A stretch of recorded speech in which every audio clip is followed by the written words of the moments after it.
आज माझी मम्मी आणि माझी बहीण गेले होते ठाणा मार्केटला शॉपिंगला आणि जाताना अजिबात मला सांगितलं नव्हतं. त्याच्यामुळे मला सुरुवातीला तर खूप जास्त राग आला होता. पण जसं मला कळालं की मम्मी मला कपडे घेऊन आले, तर कपडे बघून आहे ना माझा राग खरंच गेला होता.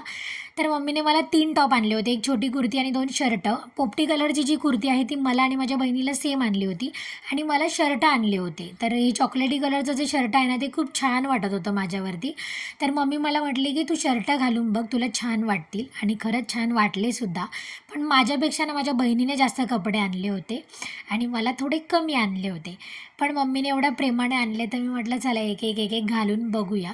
तर इथे ना घरामध्ये मागच्या साईडला जे कपडे दिसत आहेत ते प्लीज इग्नोर करा, कारण आमच्याकडे संध्याकाळचे असेच कपडे सुकवले जातात.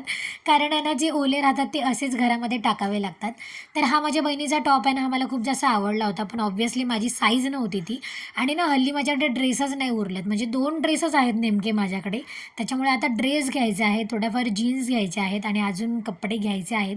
तर म्हटलं की मी सुद्धा परत एकदा जाईन ठाणा मार्केटला आणि यावेळेला मम्मीलाच घेऊन जाईन. तर बघू आता